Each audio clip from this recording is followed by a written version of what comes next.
Hello, everyone, and you're welcome to another beautiful edition of The Other Side of the Bridge. Now, wherever you're watching us from Africa, from Europe, from South America, from America to Asia to Australia, I just want to say you're welcome. And I would like to request that you please subscribe to our channel so you can help us grow and give us a like and a thumbs up.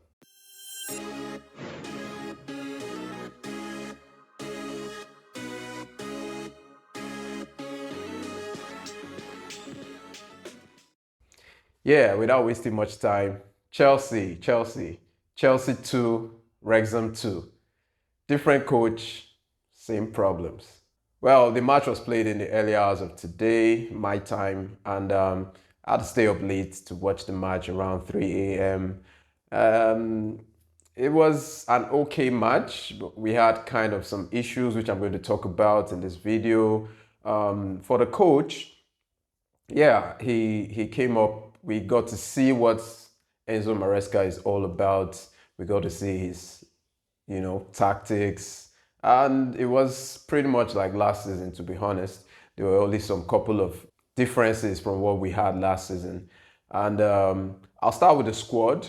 For the starting lineup, we had Robert Sanchez in goal. We had Tosin Adarabioyo and Benoit Badiashile partnering each other in defense. And we had Rhys James on the right back. We had Levi Colwill as left back. And in the midfield, we had Romeo Lavia, who is back from injury worries. And we also had the likes of Kani Chukwuemeka in the central attacking midfield. And we had Tyrick George on the left flank, and we had Noni Madueke on the right flank. And in the central striking position, we had Marc Guiu, who was also teaming up with Christopher Nkunku. Now, the tactics was kind of flexible. Sometimes they had three at the back. When they were attacking, they had three at the back. When they were defending, they went to a flat back four. Levi Colwill, not even up to 2 minutes into the preseason, and he was already in a fighting match with one of the Wrexham players. I mean that Enzo Maresca will be like, what the hell did I get myself into? So not too good from Levi Colwill. I can understand he wanted to, keep it safe, play safe without encountering any injuries. But come on, it's still a competitive match and he should be up for it. The tackle wasn't really that bad, so the reaction from Levi Colwill was really, really unfounded. But he had an okay match, not too good, not too bad. In the defense, Badiashile partnering Tosin Adarabioyo, they were quite okay. They were not really troubled by the Wrexham attackers. In the right back, especially Rhys James had this kind of inverted role. He was always coming into the central midfield. I know Rhys James, while he was in Wigan, he played as a midfielder in some matches. But we all know his specialties as right back. But he did well, actually. He actually did well in that role. We already know how Cucurella played that role last season, and it was an eye-opener to Cucurella, playing in the midfield and also as a left back. For the left wing, Tyrick George, he had an okay performance. He didn't really do quite bad. He had an okay performance. He had a couple of chances, to put the ball, in the opponent's box, in the box 18. Gave some nice crosses. Well, not really bad, not too shabby. On the left side, Madueke, the usual Madueke, stunning runs, but little end product. Still doesn't know when to pass and when to shoot and when to beat a man. And he really has a lot of growing to do because he doesn't really have much time for, errors again in Chelsea. And a player that stood out for me, honestly, was Marc Guiu. I mean, looking at this young 18-year-old, he had a lot of fire in him. You can see that, he really wants to do well at Chelsea. Yes, it's just the first game, but while a lot of people were still in the bus or still in the plane, many of them were still in preseason. Many of them, their minds were still on the beach. Marc Guiu was up for it, and he, pressed a lot. He really, really troubled the Wrexham defenders. And I think it was quite, a very good outing for him. Unfortunately, he didn't have a goal, and the goal came to Christopher Nkunku, and it was quite a beautiful finish. Tyrick George, once again on the left flank, did very well, cut to his right, took a shot, which the Wrexham defenders blocked, and Nkunku was there to pounce. A real striker's instinct, a real striker's finish. Now, I've said this about Nkunku. Nkunku, he has this leader finish. He really has that killer instinct, and I think he's going to come good for Chelsea if he manages to stay injury-free. And the first half finished 1-0. And by second half, the coach made about 10 changes. In the back line, Fofana came in. We had the young Achipong. Left back, we had Chilwell. Malo Gusto was at right back. And in the central midfield, we had Andre Santos and Leslie Ugochukwu. On the left wing, we had Raheem Sterling. On the right wing, we had Angelo. Yeah, Angelo played in the right wing. And Broja was the striker. To be honest, the second half was terrible. Chelsea was all over the place. Ugochukwu was, I really don't know, the beginning of preseason, he really didn't get his act right. He lost the ball so many times. His passing, wasn't accurate. He lost the ball, and that resulted to the first goal for Wrexham barely, 10 minutes into the second half, and they got an equalizer, which Ben Chilwell also was found wanting in that defense. He didn't really take on his man. He had two players behind him, and he let them go, and the goal came in. In fact, he kept raising his arm for offside, instead of playing to the whistle, and that resulted to a goal. And the keeper really had nothing. He couldn't do anything about it. And not too long after that, another mistake by the young Achibong this time. And once again, Wrexham was on the break. And this time, Fofana was at fault because very, very naive defending from Fofana, very naive defending, to be honest. He didn't close down his man quickly. He kept pointing. I don't really know what he was pointing at behind him, but he left, so much space between him and the striker, and a very clean strike, and it beat the goalkeeper at the right side, and that made the scores 2-1. Ugochukwu made up for his initial error for the first goal by finishing, a lovely build-up. He was Broja who laid the pass to him, and the simple pass, if I passed the ball into the net, it wasn't a shot, just a little tapping into the net, and it was, the scores ended 2-2. Now, for my reaction, for the tactics, I think the coach really needs to step up. We really need to see more from him. He was too cold, in my opinion. We had that issue with Pochettino during the season. Pochettino really didn't back out orders. He was too relaxed with the players, even when they made mistakes. I think we need to see that fiery spirit. We see it a lot from Pep Guardiola. And if this guy learned under the tutelage of Pep Guardiola, I think he needs to actually come out backing.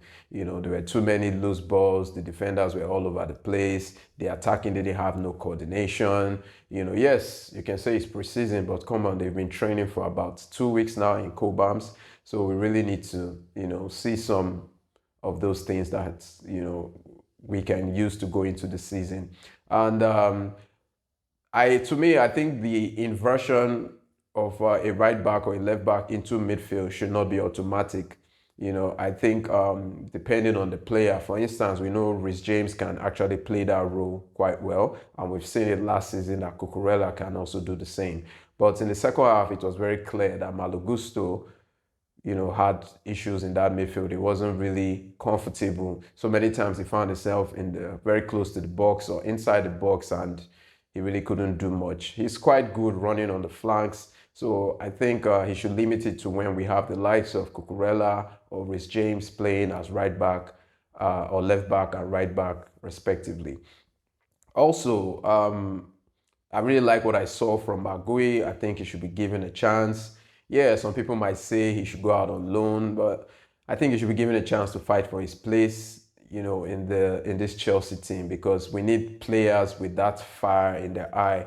And he's really out to prove a point. He was gotten for a very, very low fee compared to other players we've been getting. So I think he should be given a chance.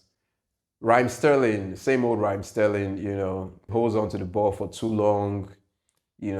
When he's supposed to pass, he takes a shot. When he's supposed to shoot, he takes a pass or he gives a pass. I don't know. Raheem Sterling really needs to up his game. He should be one of the leaders. Come on, Raheem Sterling is one of the oldest players in the team right now. So he really, really needs to take responsibility and no more shying away from, having taken responsibility of this team. Lucas Beckstrom, the keeper, well, he didn't really brood a lot of confidence in me, but yeah, it was quite okay. Achipong, well, are very, very average, very, very average. He didn't really have a good match. Same goes for Chilwell. We didn't really see anything from Chilwell. Chilwell, we know how he, moves forward with the ball and he's always giving that outlet on the left flank. We didn't really see nothing from Chilwell. And same goes for Malagusto. Lots of loose passes. Broja was, I think he probably had a touch of the ball maybe like 3 times. He wasn't in that match. Leslie Ugochukwu and especially Santos. Santos really disappointed me in his gameplay. I really wanted to see him replicate, the good season he had for Strasbourg, to get that feel of what this guy is capable of. But he didn't really show it in this match. And the likes of Modric didn't come on. The likes of Nico Jackson didn't come on. The likes of Renato also didn't come on. So we may probably see them in the next match, So maybe Enzo really sees that now he knows that he has a lot of work to do. To be honest, it feels like we're starting from scratch all over again. The players have to learn some new tactics, and I really wish we kept Pochettino and we built on from there. Yes, Pochettino wasn't perfect, to be honest, and he's gone, and there's no need crying over split milk, but we need to have some consistency in our, coaching or the squad, let these players, this coach comes in with a different philosophy, another coach comes in the next season with a different philosophy. Even Rhys James said it at the end, with the press conference on how, wow, it's a new way for him to play and, he needs to learn or, into that role, build himself into that new role as playing as an inverted right back, inverted into the midfield and all. So, there's still a lot to come. It was okay, like I said, an okay performance. I think I'll rate the team performance maybe a 4/10 because last season we actually beat Wrexham 5-0, and Wrexham almost took the match. They almost won that match, if not for Ugochukwu, who scored around the 86th or 85th minute, So, it's a far cry from where we were last season. And it also shows, Wrexham is coming up. They're really, really doing some good things, in that team. And kudos to them, kudos to the owners. They've kept their coach all through from the beginning up until now. And the team is really growing. And personally, I would love to see Chelsea, maybe give them 1 or 2 players, to help them in their bid to get into the Premiership. Yeah, and the team really needs to perform in the next match against Celtic on Saturday. We have a match against Celtic, and maybe we'll see, some better play. They actually came into America on a Monday, the late hours of Monday, so they only had 1 day to prepare for the match, which was Tuesday, and the match was on a Wednesday. So yeah, we can say, the players were tired or whatever reason they can give, but the fans aren't really happy with the first showing of Enzo Maresca, So yeah, we'll give him an average score of 5/10, and hopefully we get to see more from him. We need him to be more active, not reactive. That was one of the issues we had with Southgate during the last Euro. Southgate was more reactive than active. His personnel, the players on the pitch and all. But yeah, I'm not going to really criticize the coach right now because it's just one match, come on. But Chelsea fans, we've been burned so much, had so many heartbreaks, so really want to see the team step up. And hopefully this is the man to take us to the next level. So it finished 2-2, and we'll look forward to the next match.